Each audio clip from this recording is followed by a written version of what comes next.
साकार रूपं परमात्मनाय आत्मस्थितं तत् तव दर्शनं श्री आत्मस्थितं तत् तव दर्शनं श्री आनंद सिंधो स्मरणं तुदीशा मधुरोपदेशं शमते दयालु मधुरोपदेशं शमते दयालु चरणारविंदे कोटि प्रणाम चरणारविंदे कोटि प्रणाम बद्धांजलिभ्यो इव प्रार्थनेशा बद्धांजलिभ्यो इव प्रार्थनेशा वरदायकायत हस्त त्वदीय शिरसा सदैव दृष्टि कृपालो शिरसा सदैव दृष्टि कृपालो साकार रूपं परमात्मनाहि आत्मस्थितं तत् तव दर्शनं श्री आनंद सिंधो स्मरणं त्वदीशा मधुरोपदेशं शमते दयालो मधुरोपदेशं शमते दयालो चरणारविंदे कोटि प्रणाम चरणारविंदे कोटि प्रणाम बद्धांजलिभ्यो हि प्रार्थनेशा बद्धांजलिभ्यो हि प्रार्थनेशा वरदायकः यत् हस्त त्वदीय शिरसा सदैव दृष्टि कृपालो शिरसा सदैव दृष्टि कृपालो शिरसा सदैव दृष्टि कृपालो। बोल जयकारा बोल मेरी श्री गुरु महाराज की जय।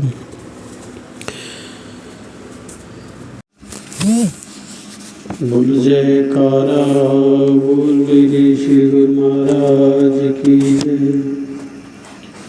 श्री परमहंस गुरुदेव जी निराकार साकार जिनकी बदलख ज्योति से आलोकित संसार परम पुरुष पूर्ण धनी आनंद घन सुख रूप सर्वारंभ में पूजिए पावन चरणों सर्वारंभ में पूजिए पावन चरणों सात दीप नौ खंड में सतगुरु समने देव जिनकी कृपा से मिले परमार्थ का बेव जिनकी कृपा से मिले परमार्थ का बेव दिव्य स्वरूप सकल सुखकारी सतगुरु भक्ति के भंडारी शीतल शांत महावैरागी संगति पाए परम अनुरागी सतगुरु सकल ब्रह्मांड के स्वामी रहिए सदा सदा अनुगामी हृदय दृढ़ गुरु चरण भरोसा भक्ति कमाए अतिशय रोसा सेवक मन की मति को त्यागे गुर की मति मेरे अनुरागे तिस पर सतगुरु होए दयाला भक्ति दल से करे निहाला तिस गुरु मुख्य कारज रासा गुरु चरणन में मिले निवासा भक्ति मान लागे गुरु प्यारा लोक सुखी पर लोक सवारा लोक सुखी पर लोक सवारा सतगुरु की महिमा अनंत किस विधि गाई जाए अगम गोचर पार ब्रह्म संत रूप दरियाए अगम गोचर पार ब्रह्म संत रूप दरियाए। बोल जयकारा बोल मेरी श्री गुरु महाराज की जय।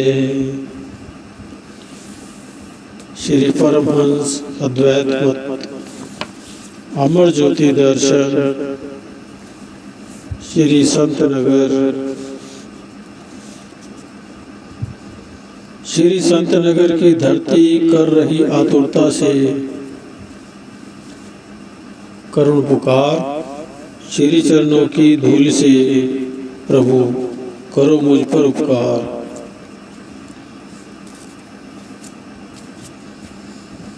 विलंब तनिक न कीजिए, कब से रही मैं बाट निहार, परमार्थ का केंद्र बना इसे, निज रूपों की करो संभार। महामहिम श्री संत नगर की इस पावन धरती को 3 अगस्त 1946 को खरीदा गया। यहाँ पर श्री सदगुरुदेव महाराज जी ने श्री तृतीय पातशाही जी विराजमान होकर अपनी दिव्य लीलाओं से परमार्थिक कार्य करते हुए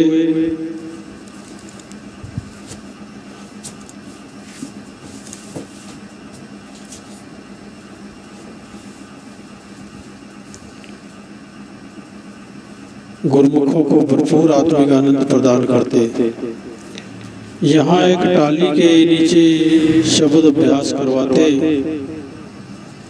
एवं श्री दर्शन से कृतार्थ करते। उस समय महात्मा ध्यान विचारानंद जी भक्त वेश में को प्रबंधक बनाकर उनके साथ 2-3 भक्तों को इस स्थान की देखरेख करने एवं संभाल करने के लिए श्री आज्ञा फरमाई। कुछ समय पश्चात भगत भगवान दास जी, महात्मा अनमोल दयानंद जी, जो कि ताश बावली के प्रबंधक थे, उन्हें श्री संत नगर का प्रबंधक बनाया तथा महात्मा ध्यान विचारानंद जी को शर्करा, ताश बावली तथा सारे चकों का प्रबंधक बना दिया।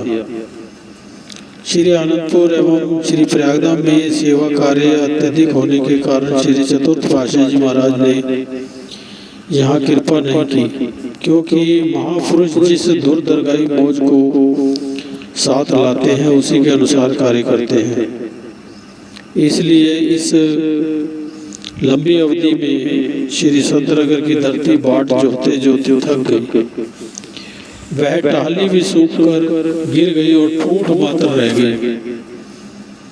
अब ये धरती महापुरुषों के आगमन की व्याकुलता से पुकार कर रही थी। श्री सतगुरु दत्तात्रेय जी, श्री पंचम पातशाही जी महाराज जी ने इसकी आतुर पुकार को स्वीकार कर दिसंबर सन 1970 में इसे कृतार्थ किया। श्री संत नगर में आपके शुभ आगमन का संदेश पाकर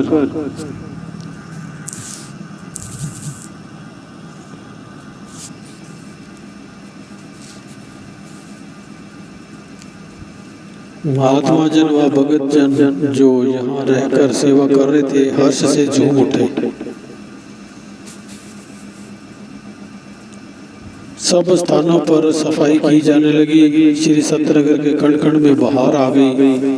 उस टहली का वृतांत जिसका पहले वर्णन हो चुका है, जो बिरहा व्याकुलता की लंबी अवधि में सूख कर गिर गई थी, उसने भी सरसता धारण की। उसकी एक शाखा श्री सदगुरुदेव महाराज जी के आगमन, शुभ आगमन की सूचना सुनते ही हरी हो गई। उसे गिरे हुए ठूंठ में से एक किसी को ऐसी आशा न थी। आपके सन्मुख श्री संत नगर की भूमि परमार्थ की ज्योति से विशाल रूप में जन में जगमगाने के लिए आतुरता से प्रतीक्षा कर रही थी। श्री आज्ञा से महात्मा अभेद दर्शनानंद जी भी कतिपय भक्तों के साथ यहाँ साफ सफाई करने के लिए आए हुए थे। ये इसी कार्य में जुटे हुए थे। उधर श्री गुरु महाराज जी के आगमन की शुभ वेला भी शीघ्र ही आने वाली थी।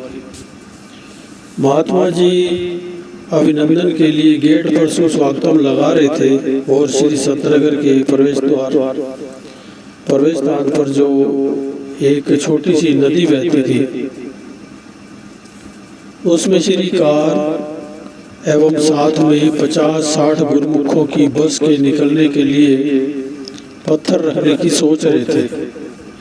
श्री कार प्रातः 10 बजे ही किस रास्ते से अंदर पहुंच गई, किसी को पता भी न चला। महात्मा जी प्रवेश द्वार पर प्रबंध कर रहे थे। अंदर की ओर से महात्मा परम योगानंद जी को आते हुए देखा तो हैरान हो गए, क्योंकि कार में केवल महात्मा परम योगानंद जी एवं कार चलाने वाले बलराम भगत जी, महात्मा योग सत्यानंद जी ही हुआ करते थे। महात्मा परम योगानंद जी ने महात्मा अभेद दर्शनानंद जी से कहा, महात्मा जी शीघ्र अंदर चलो, श्री गुरु महाराज जी आपकी प्रतीक्षा कर रहे हैं। अद्भुत अद्भुत।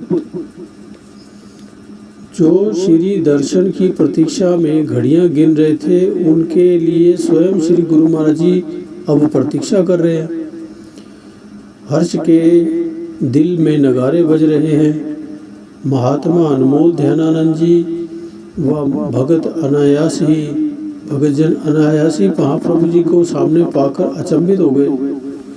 उन्होंने तुरंत ही श्री चरणों में माथा टेका।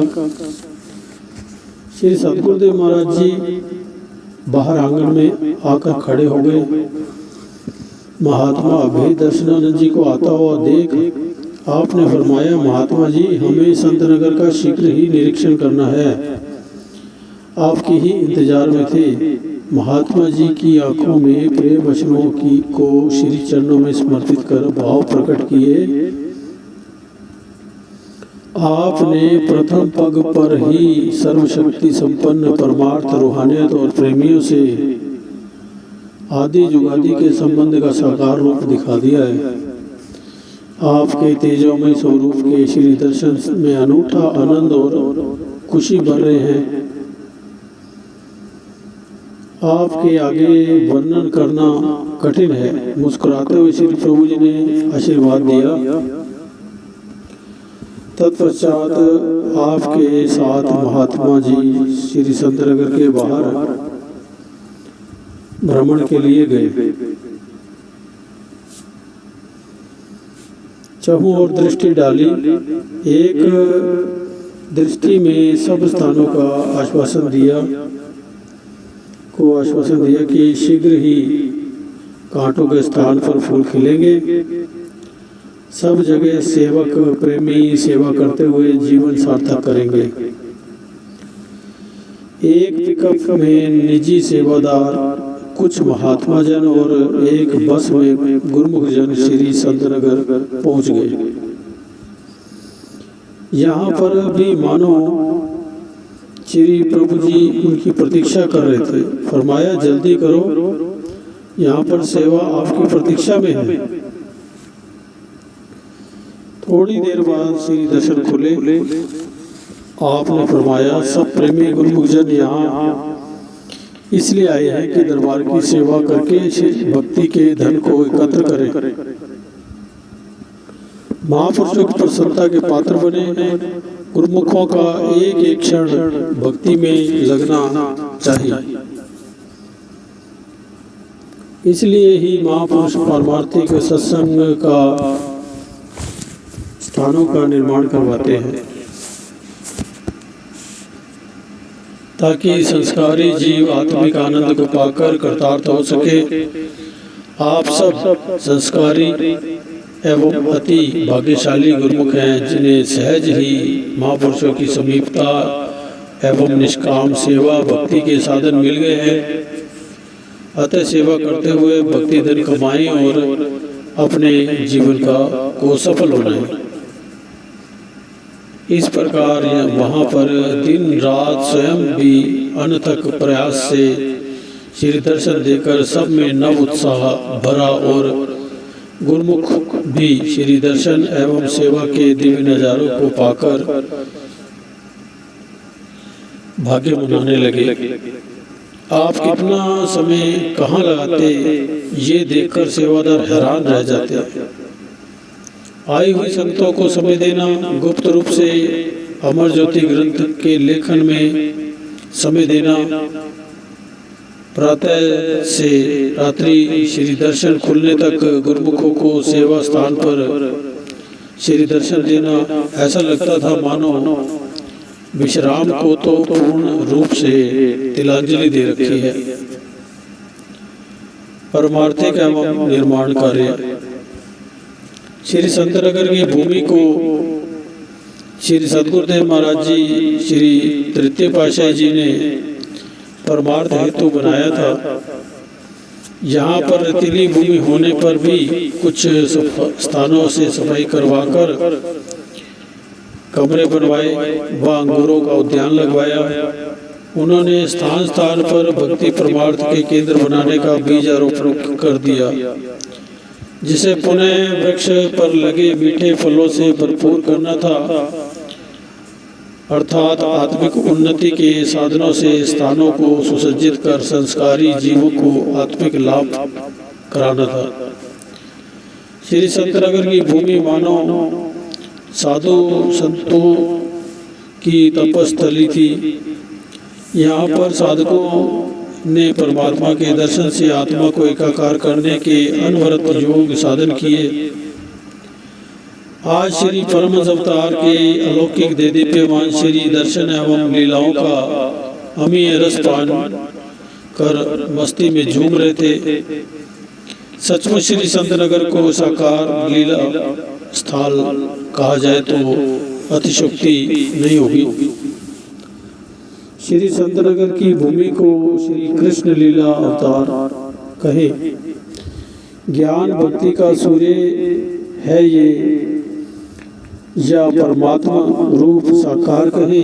मन हरण लीलाएं कर यहाँ पर गुरु भक्ति का संचार किया। श्री पंचम स्वरूप पंचामृत पिला विश्व पर महा उपकार किया।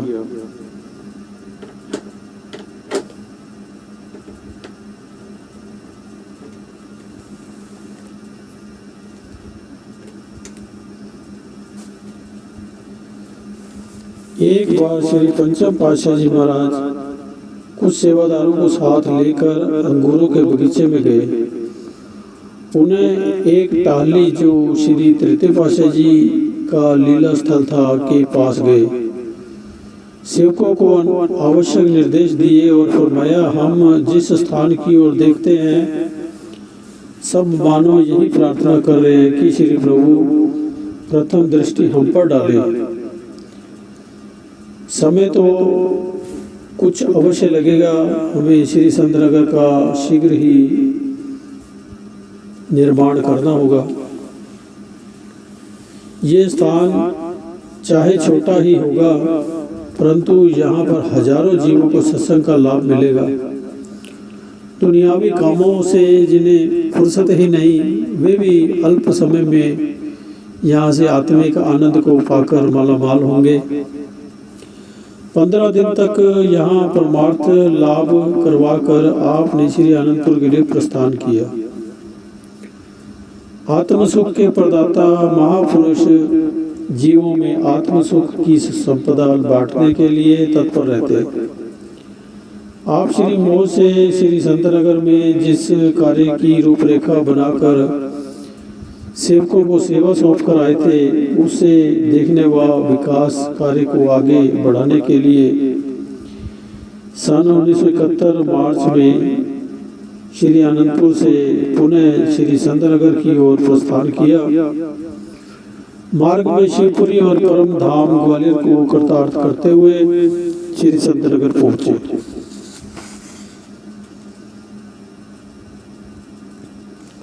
यहाँ पर अभी थोड़ा सा ही स्थान साफ हुआ था और वहाँ पर लंगर के लिए दोनों ओर एक एक कमरा ही बना हुआ था। दर्शन हाल व निवास स्थान पर भी छोटा था। भक्तानियों और भक्तों की तरफ एक कमरे में श्री परमहंस अद्वैत मंदिर बनाकर श्री आरती पूजा की व्यवस्था की। स्वयं श्री गुरु महाराज जी भक्तों की और श्री मंदिर में जाकर प्रातः सायं श्री आरती पूजा करते। भक्तों ने श्री दर्शन हॉल की सफाई करके दरियां बिछाई। रात्रि को श्री दर्शन खुलने से पहले आपने वहां पर कृपा फरमाई।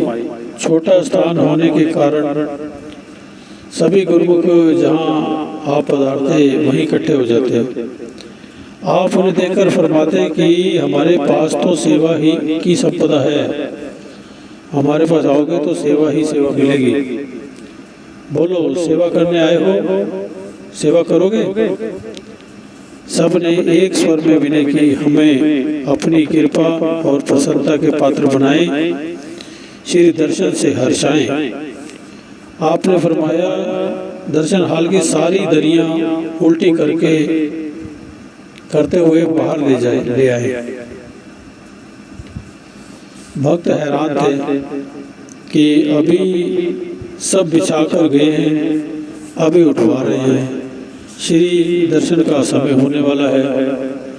सब श्री मौज को शिरोधार्य कर सेवा में जुट गए। अभी आधी दरियां बाहर निकाली थी कि एक दरी के नीचे से 3-3 फुट लंबे फनियर सांप बाहर जा गिरे। उनको फुफकारते हुए देखकर भक्तों ने विनय की, प्रभु आप बाहर मत जाएं, अभी दरियां बिछाकर गए थे तो उस समय यहाँ पर कुछ नहीं था, फिर ये कहाँ से आ गया? आपने फरमाया कि हमें अवश्य बाहर जाना ही पड़ेगा। सभी गुरुमुख भी साथ साथ बाहर चल दिए। सबने देखा कि दोनों सांप श्री गुरु महाराज जी की ओर शीश झुकाकर स्थिर हो गए। आपने फरमाया, प्रेमी आपका काम पूरा हो गया, अब अपने घर लौट जाओ। एक स्वर्णिम ज्योति उनमें से निकली और न जाने कहाँ गायब हो गई। आपने मुस्कुराते हुए सब गुरुमुखों को कहा कि ये आपके दर्शन से मुक्त हो गए, अब सब दरियां बिछाओ, सेवा में लग जाओ। उस समय द्वापर युग का वह प्रसंग अपनी पुरातन स्मृति दिला रहा था। बाल रूप में भगवान श्री कृष्ण ने प्रांगण में 2 वृक्षों को ओखली लीला करते हुए गिराया। उनमें से कुबेर पुत्र मणिग्रीव व नलकूबर देव पुरुषों ने जड़ जोनी से मुक्त होकर वंदना करते हुए आभार प्रकट किया। महात्मा दर्शन लखानंद जी ने कहा कि श्री गुरु महाराज जी की अपरंपार लीला है, सब कुछ जानते हुए भी पर्दा डाल देते हैं। अभी श्री संतनगर पहुंचे 7 दिन ही हुए थे कि एकदम वहां पर संगतों की बसें भरी हुई आने लगी। उन संगतों के निवास का प्रबंध इतनी जल्दी संभव नहीं था। दिन और रात जैसे जैसे संगतें आती, उन्हें उसी समय श्री प्रवचनों एवं श्री दर्शन से निहाल एवं संतुष्ट करके भेज दिया जाता। रात्रि को 12 बजे से लेकर 3 बजे तक श्री गुरु महाराज जी स्वयं लैंप लेकर कुर्सी पर विराजमान होते। गुरुमुख जन कांटों भरे स्थानों को फावड़ों से साफ करके गोबर के से स्थान को लिपते। प्रातः 5 बजे वहीं टेंट लगे होते और संगतें उसमें आ जाती। धौलपुर, बाड़ी, ग्वालियर की सब दुकानों से टेंट मंगवाए गए। सब सुनकर हैरान थे कि श्री संतनगर में इतनी संगतें, दर्शनार्थी कहाँ से आ रहे हैं। इन्हें मार्ग में किसी से भय भी नहीं लगता। धौलपुर में एक भगत जी को किसी ने कहा कि सब जानते हैं कि धौलपुर का मार्ग खतरे से खाली नहीं। रात दिन प्राइवेट बसें श्री दर्शन के लिए आ रही हैं। भगत जी ने उत्तर दिया, भाई भगवान अपने भक्तों को स्वयं बुलाते हैं, और स्वयं उनका उत्तरदायित्व भी संभालते हैं।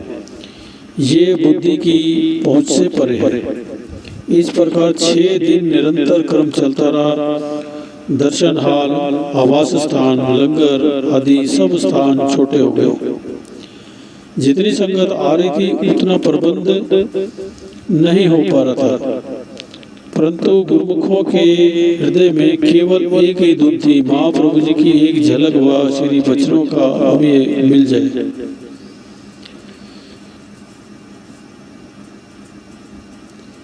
इसी में ही सब सुख और आराम समाया है। आपकी मृदु मुस्कान, कृपा दृष्टि एवं श्री वचन गुरुमुख प्रेमी जिज्ञासुओं के मानस पटल पर अंकित हो आत्म संतुष्टि से लाभान्वित कर रहे थे। 7वें दिन संक्रांति थी। खुले स्थान पर श्री दर्शन खुले। आपने श्री वचन फरमाए, दुनिया में हर इंसान सुख शांति का तलबगार है, करता है यत्न बहुत, पर वो रहता बेकरार है। अपने ख्यालों को छोड़कर जो संत चरण में आ गया, भक्ति की कमाई करके भरपूर सुख को पा गया। ये सब गुरुमुखों को तजुर्बा होगा कि दुनिया में हर इंसान सुख की चाहना रखता है और इसे पाने के लिए वह दिन रात पुरुषार्थ करता है। अपनी अकल, बल व चतुराई से यही चाहता है कि मुझे सुख मिले, मगर वह सुख ढूंढता किसमें है? वह सोचता है कि मैं बहुत धन कमा लूंगा या ऊंचा मर्तबा और इज्जत हासिल कर लूंगा तो सुखी हो जाऊंगा। मगर महापुरुष फरमाते हैं उसकी समझ और सोच गलत है। जिन चीजों में कुदरत ने सुख भरा ही नहीं, वे सुख कैसे दे सकती है? अगर कोई चाहे कि रेगिस्तान में जाके अपनी प्यास बुझा लो तो वह कैसे संभव है? अगर वह झरने या कुएं के पास जाए तो ही उसकी प्यास बुझ सकती है। इसलिए वह सत्पुरुषों ने फरमाया है कि अगर वह अपने ख्यालों को छोड़कर संतों की संगति में आ जाता है तो उसको भक्ति के स्थान साधन मिल जाते हैं। भक्ति तो जो सुख का मूल है, सुख का भंडार है, उसे अपनाने से उसको भरपूर सुख मिल जाता है। मगर देखा जाता है कि आम संसारी जीव गलतफहमी से उस रास्ते पर चल रहा है जिससे उसको दुख व शांति प्राप्त होती है। अगर उसे सत्पुरुषों की संगति मिल जाती है तो उसके जीवन में ज्ञान का उजियारा हो जाता है। उसे वह सुअवसर मिल जाता है जिससे वह सुख को प्राप्त कर सके। किससे? महापुरुषों ने फरमाया, साध संग में चांदना, सकल अंधेरा और सहजो दुर्लभ पाइए, सत्संगत में ठोर। सत्पुरुषों की सुसंगति के अतिरिक्त सब और अंधकार ही अंधकार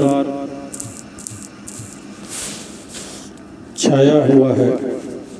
सत्पुरुषों की चरण शरण में आने से ही जीव को ठोर ठिकाना मिलता है। ये मानुष जन्म मिला भी इसलिए है कि सत्पुरुषों की संगति को पाकर 84 बंधन से छूट जाए, सब गम चिंताओं से आजाद हो जाए और सच्चे सुख को प्राप्त कर ले।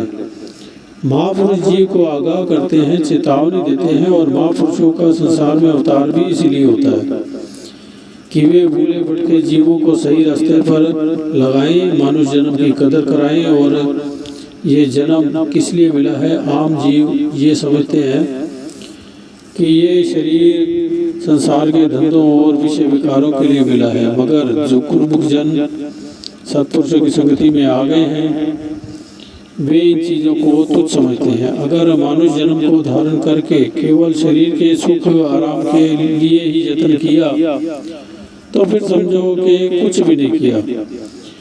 जैसे आए वैसे चले गए, बल्कि सिर पर बोझ उठाकर ले गए। क्या दुनिया के पदार्थ जीव को निर्वाण पद दिला सकते हैं? या सुख दे सकते हैं? ऐसा नहीं हो सकता। जिसकी तासीर ही सुख देने वाली नहीं है वे सुख कैसे देंगे? अगर उनमें सुख होता तो महापुरुष कभी इन्हें छोड़ने के लिए नहीं कहते। वे वाणियों में चिताते हैं कि सच्चा सुख केवल नाम सुमिरन और सेवा भक्ति में है। इनमें सुरती की तार जोड़कर सुख स्वरूप बन जाओ। संगतों का उमड़ता समुदाय दिन रात दर्शन एवं सत्संग प्रवचनों की निधि को पाकर मालामाल हो रहा था। आपने अपनी असीम कृपा करते हुए पुनः एक बार अमृत वर्षा करते हुए फरमाया, महापुरुषों ने संसार की हालत देखते हुए निष्कर्ष निकाल दिया कि सारा संसार ही दुखी है, केवल भक्तजन सुखी हैं, क्योंकि उन्होंने नाम का आधार लिया है, भक्ति को अपनाया है, सुख हुआ इसलिए वे सुखी हैं। सत्पुरुष अपनी वाणी में वर्णन करते हैं, कबीर सब जग दुख भरा, सुखिया नहीं संसार, सुखिया केवल भगत जन जाके नाम आधार। भक्ति के प्रताप से गुरुमुखों का परलोक भी सुख में बन जाता है और उनकी आत्मा पवित्र और पाक साफ होकर अपने मालिक से जा मिलती है।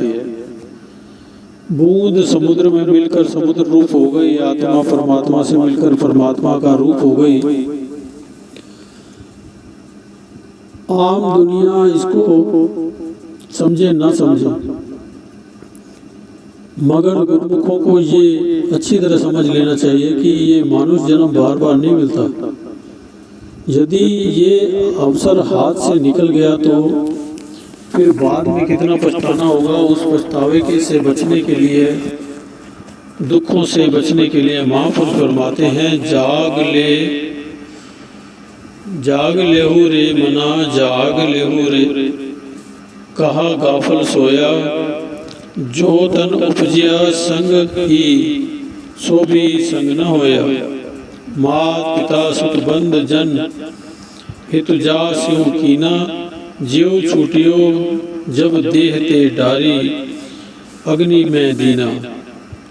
जीवत लाओ ब्योहारू है, जग को तुम जानो, नानक हरि गुण गाई ले, सब सुखन समानो। गुरबाणी है, प्राणी तू जाग, गफलत की नींद में मत सो, ये तेरा अपना शरीर भी अंत में तेरा नहीं होगा, ये तेरा साथ नहीं देगा। माता पिता भाई बहन बंधु मित्र आदि संबंधियों को तो समझाता है कि ये अपने हैं, परंतु जब इसकी आत्मा इसके शरीर से निकल जाती है तो ये शरीर को ले जाकर जला देते हैं।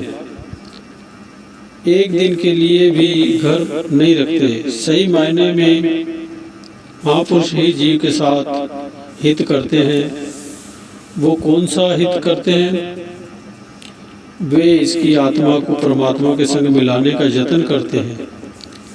इसी में जीव का कल्याण है और इसी में मानुष्य जन्म की सफलता है। आपने आने वाले महात्मा लोगों के द्वारा शेष सत्संगियों को श्री आज्ञा भेज दी कि अब इस बार का प्रोग्राम समाप्त हो गया है, आगे पुनः पहले से ही सबको सूचित कर दिया जाएगा ताकि संगतों को सुविधा प्राप्त हो सके। स्वयं से उसी दिन सायं समय श्री संतनगर के प्रबंधक महात्मा जी को फरमाया कि अब जो संगतें आए, जो भी संगतें आए उन्हें कह देना कि श्री दर्शन का अवसर अगली बार मिलेगा। जो भी आए सबको प्रेम से लंगर प्रसाद देना। स्वयं श्री गुरु महाराज जी ने ग्वालियर परम धाम की ओर प्रस्थान किया। मार्ग में 4 बसें आ रही थी, उन्हें वहीं पर ही श्री दर्शन एवं प्रवचन फरमाकर संतुष्ट किया। सभी अहोभाग्य मना रहे थे कि श्री दर्शन की झलक और प्रवचनों की अमूल्य दात मिल गई, आत्मा तृप्त हो गई है। दूसरे दिन बीकानेर से संगतों की 2 बसें बसों में दर्शनार्थी आ गए। टेंट और सब उतर चुके थे। प्रबंधक महात्मा जी ने श्री वचन सुना दिए। संगत के मुखिया भक्त जी प्रभु दर्श की चाह में अधीर हो कहने लगे, महात्मा जी श्री वचन यही हुए हैं कि संगतों को कह देना आपने भक्त और भगवान की निराली चाल के भेद को नहीं समझा। श्री गुरु महाराज जी ने यह तो नहीं फरमाया कि हम आज्ञा फरमा रहे हैं, यही कहा है कि कह देना। अर्थात वे अपने भक्तों को आजमाना चाहते हैं तो ठीक है, उनके दर पर खुले आंगन में ठिकाना मिल गया है, हमें और चाहिए भी क्या। इसके आगे तो स्वर्ग का स्थान भी तुच्छ है। हमारा यही दृढ़ संकल्प है कि यहीं पर और अभी ही श्री दर्शन का सुअवसर पाएंगे। हम उनके द्वार पर धुनी रमाकर बैठे हैं। महात्मा जी ने संगतों को श्री दर्शन हाल में स्थान दे दिया। बाहर 4 दिन का प्रोग्राम था। दूसरे ही दिन प्रातः एक भगत जी ने आकर प्रबंधक महात्मा जी को कहा कि श्री गुरु महाराज जी कल प्रातः यहाँ पधारे। अभी किसी को बताना नहीं है। पहले ही सुबह, उसी दिन सुबह ही एक भक्तानी संतोष अपने भगत जी को साथ चंडीगढ़ से आई। महात्मा जी ने उसे कहा कि आप गाड़ी से मत उतरो, अभी वापस बाड़ी चले जाओ। भगत जी प्रेमी नहीं थे, अतः अपनी भक्तानी से कहने लगे कि किसी ने पानी तो पूछा नहीं और जल्दी लौट जाने के लिए कह रहे हैं, क्या यही है यहाँ का विधान। व्याकुल हो भक्तानी मन ही मन प्रार्थना करने लगी, प्रभु अपने नाम की लाज रखो, बिरत संभारो, वरन दोबारा श्री दर्शनों के लिए कैसे आ पाऊंगी। कृपा, महान कृपा। एकदम से पीछे से आती हुई कार में विराजमान श्री प्रभु जी ने फरमाया, महात्मा जी अब प्रेमी आ ही गए, इन्हें अंदर ले चलो। अच्छी तरह से लंगर आदि करवा कर श्री दर्शन हाल में ले जाओ। उधर भक्तजन दूर से आती हुई श्री कार को देखकर प्रेम विभोर होकर जय जयकारे बुलाते हुए वहीं आ पहुंचे और नाचने लगे। महात्मा जी ने दंडवत कर विनय की, प्रभु ये क्या नजारा है। श्री प्रभु जी ने मुस्कुराते हुए कहा, महात्मा जी ये प्रेमियों का प्रेम है, हम स्वयं इसमें बंधे हुए हैं। श्री आनंदपुर की ओर से गुरुमुखों की प्रेम डोर हमें वहां जाने के लिए खींच रही थी और इधर श्री संतनगर के प्रेमी एवं संगतें हमें अपने प्रेम बंधन से यहाँ बुला रहे थे। हम शीघ्र ही यहाँ के प्रेमियों को निहाल करके श्री आनंदपुर पधारेंगे। बीकानेर की संगत और उस भक्तानी के हृदय में अथाह प्रेम समुद्र ठाठे मार रहा था। श्री वचन हुए, प्रेम पुंज प्रगटे जहाँ तहाँ प्रकट होए हरि होए। प्रेम पुंज प्रगटे जहाँ तहाँ प्रकट हरि होए। दया दया कर देत है श्री हरि दर्शन सोए। प्रेमियों, महापुरुषों का जीवों के साथ हार्दिक प्रेम संबंध होता है। जिसने सच्चे दिल से सच्चे प्रेम से भगवान को बुलाया, भगवान एक क्षण में प्रकट होकर साक्षात दर्शन देते हैं। ये भगवान का आदि जुगादि का विरध है। ये सच्चा प्रेम हृदय में कब प्रकट होता है, जब जीव सत्पुरुषों की संगति में नाम की कमाई करते हैं। इसी नाम को दिल में बसाकर सच्चे प्रेम को हृदय में जगाकर प्रभु दर्शन को पाना, लोक सुखी और परलोक सुहेला बनाना है।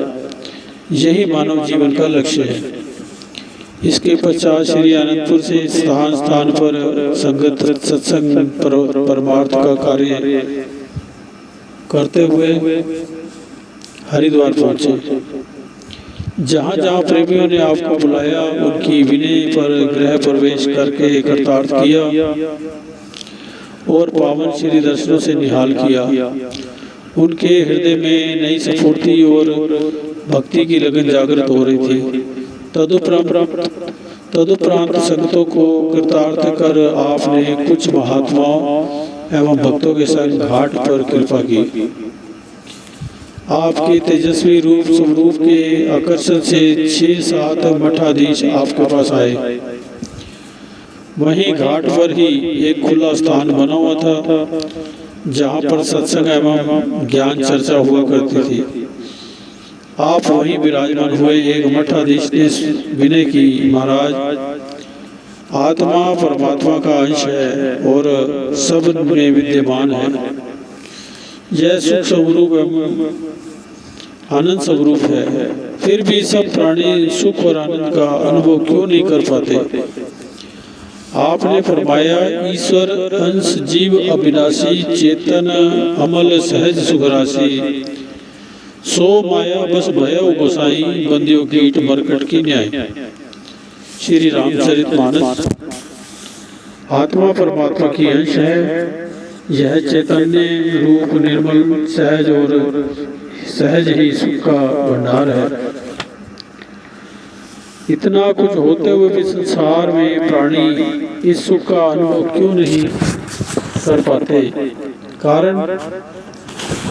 कारण ये कि शरीर के सुख भोगों को सच्चा सुख समझकर उसमें आसक्त हो जाते हैं। शरीर तो आत्म सुख को पाने का साधन मिला था। इस शरीर से उस वास्तविक सुख को पाने के लिए साधना करनी थी, परंतु संसार में आकर माया की भूल भुलैया में उसके मोहक व लुभावने दृश्यों में खोकर यह अपने असली काम को भूल गया है। इसलिए परमात्मा की याद को भुलाकर आत्म स्वरूप आत्म सुख से वंचित हो गया है। महापुरुष समझाते हैं कि ये माया के वश कैसे हुआ। जैसे तोता पकड़ने वाले एक चरखी टांग देते हैं, वह घूमती रहती है। जब तोता उस पर बैठता है तो चरखी घूमने लगती है। वह उससे पंजों से कसकर पकड़ लेता है, समझता है कि चरखी ने उसे पकड़ लिया है, परंतु इस तरह वह अपने आप को बंधन में बांध लेता है। मदारी बंदर को पकड़ने के लिए तंग मुंह की सुराही में चने डाल देते हैं। बंदर उसे मुट्ठी बांधकर चने बाहर निकालने का प्रयत्न करता है। मुट्ठी बाहर नहीं निकलती और वह मदारी के बंधन में बंध जाता है। महापुरुष अपनी वाणी में फरमाते हैं, इंद्रिय स्वार्थ सब किया, मन मांगे सो दीन, जा कारण जग सिरजिया, सो दादू कछु न कीन। शरीर और इंद्रियों के सुख भोग भोगने में ही जीव ने अपना सारा समय व्यतीत कर दिया। जो कुछ मन ने कहा उसकी पूर्ति में लग गया। जिस आत्मिक सुख को प्राप्त करने के लिए यह मानुष जन्म मिला था, वह कार्य ना किया, अर्थात परमात्मा के गुणानुवाद व सत्संग की ओर समय ना दिया। सत्पुरुषों की संगति में जाकर जीवन के असली कर्तव्य कर्म को नहीं समझा तो उसे आत्म सुख कैसे मिलेगा? आप सब साधक हैं, परमात्मा को पाने, आत्म सुख की अनुभूति करने के लिए साधना में लगे हुए हैं। ये तो आप बता सकते हैं कि दूध में से घी बनता है। क्या दूध से शीघ्र घी निकल आता है? उसके लिए कितना परिश्रम करना पड़ता है, युक्ति सीखनी पड़ती है, तभी मेहनत सफल होती है। यदि दूध पहले ही फट जाए तो घी नहीं बन पाएगा। ये साधारण सा कार्य भी युक्ति बिना संभव नहीं है। महापुरुष भी जीव को यही युक्ति बताते हैं कि साधन सुझाने के लिए अपने समय को व्यर्थ ना गवाते हुए सुरती प्रभु नाम से जोड़ो। सुरती को अंतर्मुख करके आत्म सुख को प्राप्त करो। साधना करते हुए मन माया से सतर्क रहते हुए लक्ष्य को प्राप्त करो। मठाधीशों ने श्री चरणों में शीश निभाते हुए विनय की, महाराज आपने हमारी आंखें खोल दी। मन तो पग पग पर पथ विचलित करता है, अब इस पर हर समय नजर रखकर आपके श्री वचनों से जो प्रेरणा मिली है उसी के अनुरूप साधना करते रहेंगे। उनमें 2 लड़के अभी छोटी आयु के थे। उन्होंने आश्रम में आकर विनय की, महाराज आपने परमात्मा से सुरती जोड़ने की युक्ति नहीं सिखाई। आपने फरमाया, परंतु तुम इतनी छोटी आयु में भी इस बात को समझ गए हो। तुम्हारे अंदर आत्म सुख पाने की इच्छा जागृत हुई है। हम इसलिए ही यहाँ पर आए हैं ताकि अधिकारी संस्कारी जीव इस सच्चे सुख को पाने का साधन अपनाएं, स्वयं भी प्रयत्न करें, इसे पाएं और पथ प्रदर्शक बन राह दिखाएं।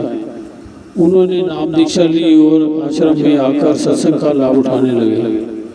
कुछ समय पश्चात उनके घर वालों ने पूछा कि तुम्हें ध्यान लगाने में जो आनंद मिलता है वो तुम्हारे चेहरे पर झलकता है, ये युक्ति कहाँ से पाई है? उन्होंने उत्तर दिया, जो महापुरुष 4 वर्ष पूर्व यहाँ आए थे उन्होंने बतलाया है कि घर में रहकर सत्संग सिमरन करते हुए आत्म सुख पाओ।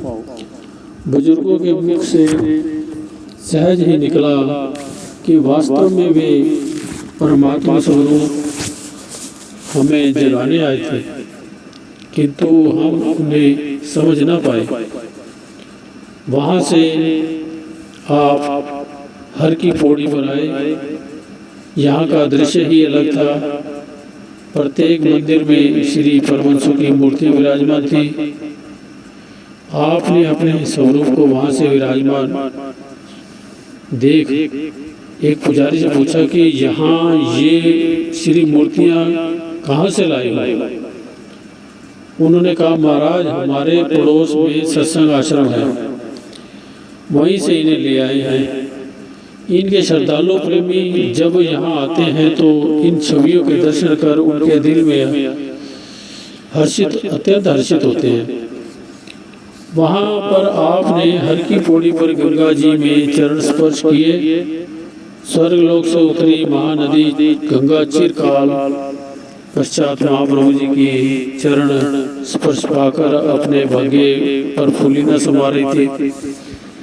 आज अखिल विश्व के कर्णाधार स्वयं चलकर यहाँ पधारे हैं। नतमस्तक हो उसने आपकी कोटि कोटि वंदना की।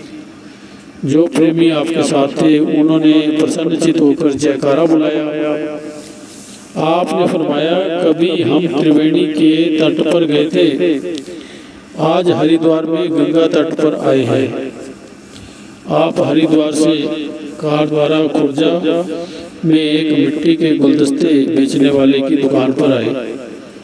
आपने कहा, गुरुमुख हमने तुमसे काशी में वचन दिया था कि हम तुम्हें अवश्य पुनः मिलेंगे। वह बेचारा सोच में पड़ गया। पुनः उसने क्षमा मांगते हुए कहा, महाराज मैं भूल गया हूँ, मुझे राह दिखाओ। आपने उसे फरमाया, यही एक भूल है जिससे इंसान संसार में भटक जाता है, अपना मनुष्य जन्म के लक्ष्य को प्राप्त नहीं कर पाता। उसे नाम दीक्षा देकर एवं श्री अनंतपुर का पता बताकर फरमाया कि हमने अपना वादा पूरा किया, अब तुम्हारी बारी है। साथ में आए हुए भगत व महात्मा हैरान थे कि ये कौन सी अनबूझ पहेली है। श्री प्रभु जी द्वारा प्रदत्त शब्द का अभ्यास करने से कुछ ही समय पश्चात उसकी सुरती नाम में जुड़ गई और वह 1 वर्ष पश्चात श्री आज्ञा से श्री अनंतपुर में शरणागति ग्रहण कर सत्संग सेवा करने लगा। खुर्जा से आपने 25 नवंबर सन 1971 को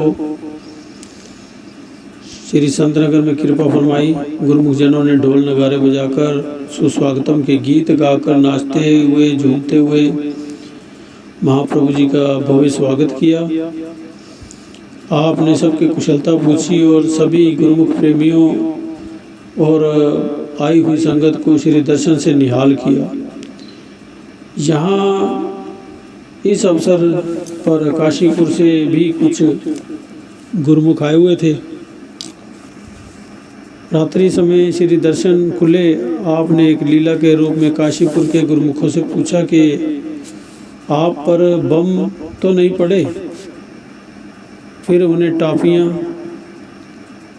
जिन पर बम लिखा हुआ था, जिन पर बम लिखा हुआ था, लुटाते हुए फरमाने लगे, तो ये लो बम, ये लो बम। सब हैरान थे कि केवल उन पर ही टाफियाँ क्यों लुटा रहे हैं। पुनः फरमाया, बस अब काशीपुर सुरक्षित है। बोलो जयकारा बोल मेरे श्री गुरु महाराज की जय। उसी दिन रात्रि के समय 3 बजे बाहर शोर हुआ कि बाहर की सारी बत्तियां बंद कर दो, अंदर कमरों की बत्तियां भी बुझा दो। कारण ये कि अचानक ही पाकिस्तान के लड़ाकू विमानों ने आगरा में बम गिराने की योजना बनाकर यहाँ बम गिराने आरंभ कर दिए। वे बम आगरा के जिस स्थान पर गिराने थे वहाँ ना गिरकर दूर खेतों में जा गिरे। जहाँ जहाँ बम गिरे वहाँ जमीन में कई फुट गहरे खड्डे बन गए, परंतु मकान और इंसान पर कोई आंच नहीं आई। सब सुरक्षित बच गए। 4 दिसंबर प्रातः ये समाचार पूरे भारत में चर्चा का विषय बन गया कि पाकिस्तान के विमान सीधे आगरा तक कैसे पहुंच गए। इस खतरे को भांपते हुए सीमाओं पर सुरक्षा के कड़े प्रबंध कर दिए गए। इस हादसे की खबर पाते ही उधर श्री आनंदपुर से प्रबंधकों ने महात्मा सत शांतानंद जी को श्री सदगुरुदेव महाराज जी के श्री वचनों में चरणों में श्री सदगुरुदेव महाराज जी के श्री चरणों में विनय कर उन्हें शीघ्र ही श्री आनंदपुर में कृपा फरमाने के लिए रवाना कर दिया।